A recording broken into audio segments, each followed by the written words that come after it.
Advocate मेरे साथ भी इस वक्त हरिशंकर जैन जी भी। हरिशंकर जी जी देखिए, जिसको जो कहना हो कहता रहे। ना तो टीवी चैनल बताया होगा कि place of worship act applicable है या नहीं है। ये तो मामला कोर्ट का, कोर्ट में तय होगा। सीधी सी बात ये है, कोर्ट जाने पे रिपीट कर रहा हूँ, कोर्ट जाने का अधिकार हर को है। आपको अधिकार है, आप जाके अपनी बात कहिए, आप उसके खिलाफ बात कीजिए, केस खारिज कराइए, हाई कोर्ट से सुप्रीम कोर्ट लड़ा जाएगा। पर हाँ, ये बिल्कुल तय है, कम से कम आप तो बहुत किसी भी भड़काऊ तो कुछ बात करने से आप तो देश को सही राह पे देकर जाइए। हल नहीं होगा। किस राह पे देश को देके जाना चाह रहे हैं? बिल्कुल सही रास्ता दे रहा हूँ। हाँ? जो मंदिर गाँव आग तोड़ के मस्जिदें बनाई गई शुरू कर रहे हैं हैं या दरगाह बनाई गई है, उन एक एक को वापस देने की कार्रवाई होगी।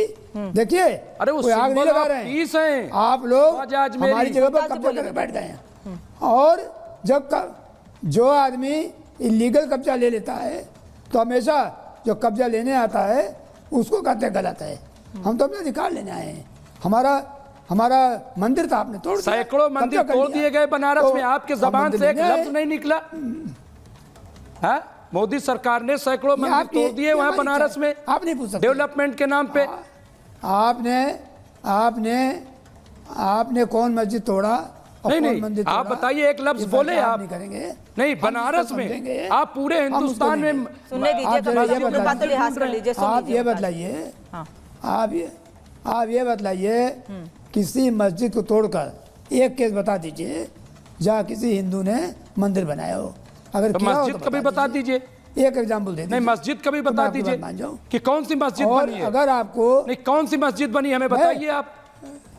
एक नहीं, अब आप ऐसे तो नहीं लिस्ट लेकर के हम आपके घर को कह दें कि आपने जो है हमारे दादा के घर को तोड़ करके आपने अपना घर बना लिया। वो तो कह रहे हैं अगर आपत्ति है तो कोर्ट जाएंगे। वो तो कह रहे हैं कहीं पर भी कोई आपत्ति है, मतलब हर आदमी आपको कोई दिक्कत है, नहीं, हर आदमी बेवकूफ बन जाए क्या? वो नहीं काम है। आप किसे हम बेरोजगारी पे बात न करें, हम महंगाई पे बात न करें, हम विकास पे बात न हम करें। तो कह रहे हैं, वो भी यही बात कह रहे हैं कि कानून के दायरे में रहकर जो ठीक होगा वो किया जाएगा। भाई, प्लेसेस ऑफ वर्शिप एक्ट इसीलिए बना था क्योंकि पता था कि ये गलत होगा। और मोहन भागवत, डॉक्टर मोहन भागवत जी ने इसीलिए ये बात कही थी कि अगर हर मस्जिद में हम शिवलिंग ढूंढने लगेंगे तब तो ठीक नहीं रहेगा, तब तो गड़बड़ हो जाएगी।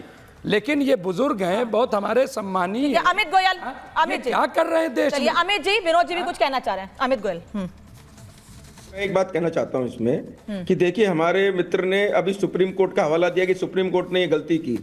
मैं कहता हूं, जब इनके अनुकूल कोई कानून पास हो जाता है, कोई सुप्रीम कोर्ट निर्णय, जैसे अभी मान लीजिए उत्तर प्रदेश में मद्रासा एक्ट के मामले में सुप्रीम कोर्ट ने मदरसों का फेवर किया, तब सुप्रीम कोर्ट सही है। लेकिन सुप्रीम कोर्ट अगर कोई निर्णय देता है दूसरा जो इनके अनुकूल नहीं होगा, सुप्रीम कोर्ट खराब है। फिर ये कह रहे हैं संविधान सबसे ऊपर है। अरे भाई, संविधान सबसे ऊपर है तो जब हम वक्फ बोर्ड के अंदर ट्रांसपेरेंसी लेना चाह रहे हैं, कंपटीशन लेना चाह रहे हैं, ट्रांसपेरेंसी लाना चाह रहे हैं, उसके अंदर जो वक्फ की संपत्तियां भी, आज मान लीजिए कि एक विष्णु गुप्ता के पास किसी तरह का वाद था, वो कोर्ट में गया। काम आप कर रहे हो भाई, क्या था अधिकार उसके पास, ये काम आप कर रहे हो, उसके ऊपर बोर्ड लगा देता अपना सारे काम अब आप कर रहे हो। हर जगह आप जो मंदिर ढूंढ रहे हो, कोर्ट में जा भी नहीं सकते हो। हमने तो कभी ऐसा किया नहीं। अरे भैया मेरी बात सुनो, 60-65% मेरा कहना है, मेरा इतना सा कहना, अरे भैया सुनो, देखिए मेरी बात सुनो, अपन तू मैं करेंगे, जनता सुनेगी नहीं। मेरा इतना सा कहना है कि अगर कोर्ट, देश के संविधान ने किसी को कोई अधिकार दिया है तो उस अधिकार का प्रयोग कर रहा है, और सबसे ऊपर है सुप्रीम कोर्ट। अब सुप्रीम कोर्ट आपके अनुकूल निर्णय दे तो बहुत बढ़िया, नहीं दे तो आप सुप्रीम कोर्ट की खराबी बताते हो। ठीक है, तारिक खान कुछ रिएक्ट कर रहे हैं, लेकिन तारिक खान एक सवाल भी पूछूंगी। उसको सुप्रीम कोर्ट में विष्णु गुप्ता कह रहे हैं कि मैंने 2 सालों तक साक्ष्य ढूंढे हैं, मैंने गूगल पर भी सर्च किया है, मैंने किताब भी पढ़ी है हरविलास शारदा जी की, और उसके बाद ये दावा किया है। और कई लोग तो ऐसे हैं जो ये दावा कर रहे हैं कि हमने वहां पर दीवारों पर स्वास्तिक के निशान देखे हैं, उसके बाद याचिका लगाई गई, कोर्ट ने स्वीकार की है, यानी सबूतों के साथ कोर्ट गए हैं हम। ठीक है, हम 3 पुराने मामलों का जिक्र करते हैं, अयोध्या, मथुरा, काशी। अयोध्या का मामला 1950 से केस में है, कोर्ट में है। मथुरा 68 में गया, और नहीं, आजादी से पहले, मैं आजादी की बात कर रहा हूँ। मंसूर साहब बहुत वरिष्ठ, मैं जानता हूँ आपको। आजादी के बाद की बात कर रहा हूँ, 47 के बाद। वो 50 में गया, मथुरा 68 में गया, और 91 में काशी। तारिक खान, अगर बाबर से इतनी हमदर्दी है तो बाबरी के साथ चले जाइए प्लीज। आपको भारत में रहने का अधिकार नहीं है। कंप्लीट कर लेंगे, रिक्वेस्ट कर रहा हूँ। विनोद जी आ रही हूँ, विनोद जी आ रही हूँ, मैं तारिक खान के बाद आप ही के पास रिएक्शन भी आ रही हूँ। मस्जिद और खानकाह इस्लाम का अभिन्न अंग है, उसका बाबर से कोई लेना देना नहीं। आ गया माननीय प्रधानमंत्री, मुझे कंप्लीट कर लेने दीजिए आप प्लीज करिए, आप करिए। प्लीज। लाल किले मैं कह रहा हूँ ये 3 मामले गए, अगर यहाँ पर और मामले थे, आरएसएस 100 साल से है, विश्व हिंदू परिषद इतने साल से, आप कोर्ट इतने सालों में क्यों नहीं गए? आपको तो पता था ना, ये तो 1911 की किताब है, और विष्णु जैन के पिताजी ने कहा, इनको सपना भी आया था अभी कुछ दिन पहले। आप इधर आजादी के बाद की सिर्फ में बात कर रहा हूं, क्योंकि बाबरी मस्जिद का फैसला मामला आजादी से पहले भी कोर्ट में था। अच्छा सुनिए, आजादी के बाद बिलाल खान ने अभी कहा, मैंने रामगोपाल यादव जी के बयान का जिक्र किया तो बिलाल खान ने कहा कि तारिक खान से जवाब लीजिए। अब मुझे तारिक खान से आप जवाब दे दीजिए कि रामगोपाल यादव बार बार जजों पर, कोर्ट पर सवाल क्यों खड़े कर रहे हैं? संभल के मामले में भी, अजमेर के मामले में भी, क्या ये भड़काने वाली बात नहीं है? मतलब देश के लोगों का आप कानून व्यवस्था, न्याय व्यवस्था से विश्वास उठवा देंगे अपने बयानों से? ये तो बयान सिर्फ कोर्ट से ये कहा जा रहा है कि आप प्लेसेस ऑफ वर्शिप एक्ट को पेट्रोल बम भी फेंकते हैं, नहीं तो कोर्ट को काम करने का तरीका नेता बताएंगे, करते हैं, कोर्ट को काम करने का तरीका नेता सिखाएंगे। मैम देखिए, इन्हीं कोर्टों ने बाबरी मस्जिद का फैसला दिया, सर्वसम्मति से माना गया, को नहीं मानने की एक ईंटा नहीं गिरा है और एक ईंटा नहीं चला है, हर सर्वे में पत्थरबाजी की कोर्ट ने दिया, सर्वसम्मति से माना गया, इन्होंने सम्मान किया, ज्ञानवापी, मथुरा, तमाम मामले कोर्ट में हैं। कानून को मानते हैं, विनोद जी रुक जाइए। तारिक खान मुझे ये बताइए, क्या ऐसे बयान लोगों को भड़काने वाले नहीं हैं? अभी याचिका लगाई गई, कोर्ट ने स्वीकार कर ली है, कोर्ट ने तीनों पक्षों को नोटिस जारी किया है, तीनों पक्षों को 20 तारीख को सुना जाएगा, उसमें क्या दिक्कत है?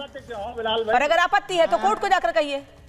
मैम ऐसे तो आप, मैं कह रहा हूं ऐसे तो आप सारा फिर डेटा निकाल लीजिए। मैं अशोक सम्राट अशोक के टाइम से ईसापुर 250 साल से शुरू करूंगा। ठीक है विनोद जी, करो आप शुरू करो। विनोद फिर मैं बिलाल खान से समाजवादी पार्टी पूरी ताकत लगा करके शुरू कर दे, मैं चैलेंज करता हूँ, एक तो केस लेके आओ यार। अरे समाजवादी पार्टी के प्रवक्ता महोदय, आपको कम से कम ये शर्म आनी चाहिए, निहत्ते कार सेवकों को गोली चलाने वाली पार्टी, राम जन्मभूमि पर अपनी कुदृष्टि रखने वाली पार्टी, वो पार्टी जो रामचरितमानस की रामायण की प्रतियां जलाती हो, अब और वो जो है कोर्ट में जाकर के निर्णय लेगी, अशोक से लेकर के आज तक के सारे मंदिरों को तोड़वाएगी। ये शर्म आनी चाहिए आपको, लेकिन हमें चिंता नहीं है। पूरी समाजवादी पार्टी के समाजवादी पार्टी के गुर्गे कार्यकर्ते हो जाओ। मैं चैलेंज करता हूं आपको, ये गलत बोल रहे हैं, मुझे आपत्ति है इस बात पे, समाजवादी पार्टी का बनाया हो। बिलाल खान भी कुछ कहना चाह रहे हैं, मेरे पास समय कम है, आप सभी लोगों को रोक रही हूं मैं। आप सभी लोगों को बहुत बहुत धन्यवाद जुड़ने के लिए, समय देने के लिए महाभारत में।